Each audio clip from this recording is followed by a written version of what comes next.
I've done 2 videos about this topic before. The first time round, there was a lot of negative backlash not just here on YouTube, but also on both Twitter and Reddit as well. The second time, I made a response video in an attempt to quell the backlash, which helped a little bit, but hoping that in order to calm things down for good, I'll have to record and edit a new video from scratch, and hopefully clarify things that I didn't delve into in the original video that started this whole online dust-up.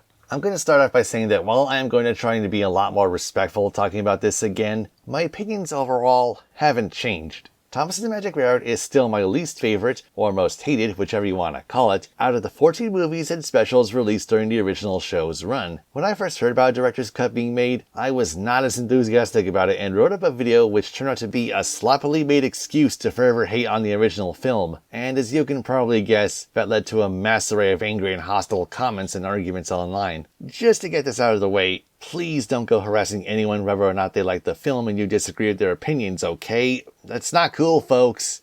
It's bad.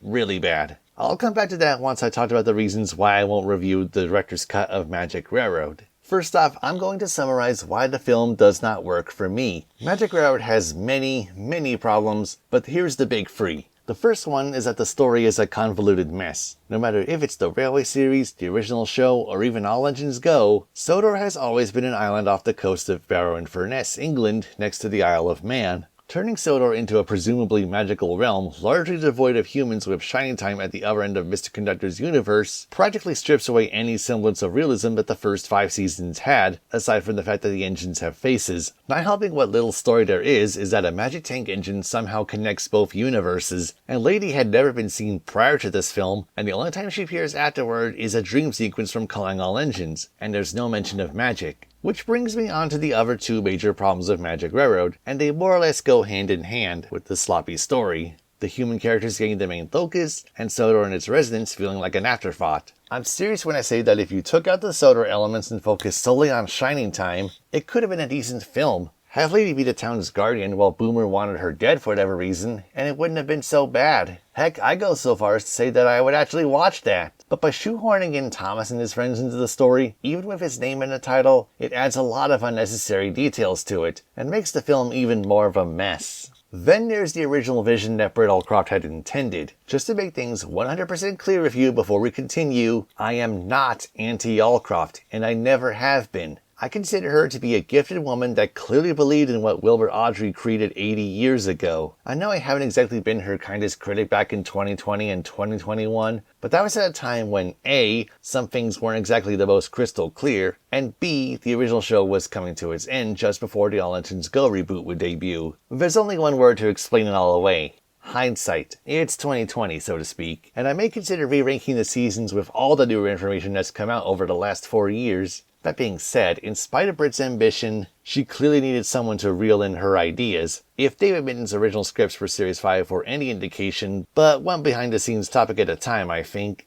Anyway, with Britt's intended vision for Magic Railroad, there was a scrapped human villain going by the name of P.T. Boomer, who would have been an adversary for Burnett Stone, and the real reason that Lady crashed. I remember Boomer's role being hyped up by the fandom, and for the first time, we were introduced into the world of what could have been had he stayed on. However, it come to leak work print from late 2019, and I found Boomer's role to be completely underwhelming. Instead of being this scary bad guy, he came off as a petulant man-child all because Tasha loved Burnett and he wanted to destroy the lady purely out of petty spite. After seeing the leaked work print, it gave me a whole new perspective that Magic Railroad was fundamentally broken, and crossing over with Thomas with Shining Time Station was the biggest mistake Britt could have made in regards to the film. If she wanted one or the other, fine, but the final result made it seem like she tried to have her cake and eat it too. And now this brings us to 2025. Almost a year has passed since Britt's passing, along with an option where long-lost tapes from Magic Railroad were won in order to restore what she intended 25 years ago. Again, I want to make it clear I'm not anti-preservation. If I was, then I wouldn't have wanted to see the lost footage for what could have been the missing coach, nor would I have been excited for the original 1983 Down the Mine pilot. I've nothing against any of the guys behind the director's cut wanting to recreate Britt's vision,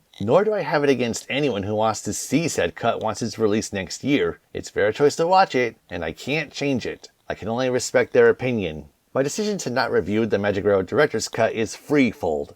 1. I've already seen enough of both the original film and the deleted storylines to know that if that had been the film released in 2000, it probably would have done even worse at the box office, and the final cut barely turned a profit as is. Would it have done better critically? Maybe, but it still would have been pretty negative, especially with the UK fans, since Chinatown Station is basically unknown in that country.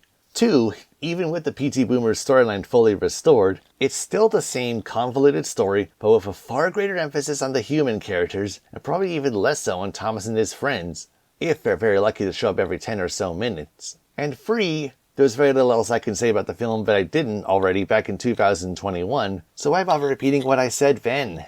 Okay, I'll say one additional thing. Now knowing that Eddie Glenn was originally going to voice Percy, once Michael Angelos was let go due to test audiences, actually makes him the only voice actor in Thomas history to voice all 3 of the Farquhar trio at various points, also doing the voice for Toby in the US dub of All Engines Go. That's an achievement if I ever heard one.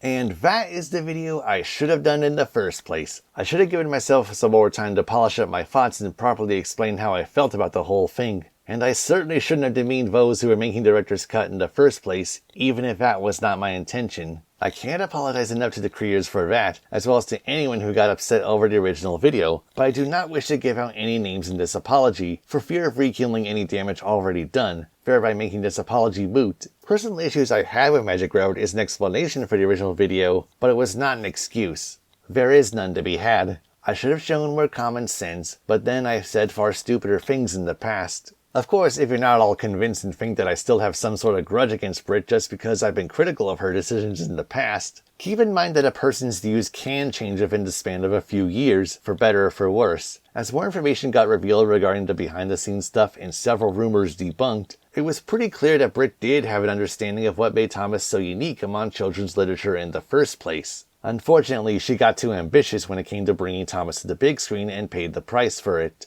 If Britt were still alive and saw people fighting online over the Little Blue Engine, I think it's likely she'd have been heartbroken that a show that taught so many people about friendship and acceptance could bring forth people so nasty and vindictive, especially when it comes to differing opinions. No one is born bad, but sadly some people grow up emulating the bad guys of any media that they loved as a child. That being said, if I have problems when it comes to the writing of any film or episode of any show, and not just within Thomas, I will call them out as I see it, pointing out problems or story issues that the writer or writers didn't foresee. That's what being a critic is, after all. We are never supposed to attack any real-life person, writer or otherwise, personally or directly, especially when it comes to a difference of opinions. I'll admit sometimes we can come off as attacking the creator in question, and yes, sometimes we do attack the creator if there's a good reason for it, but otherwise we don't mean to do that. It's tricky work, but someone's gotta do it.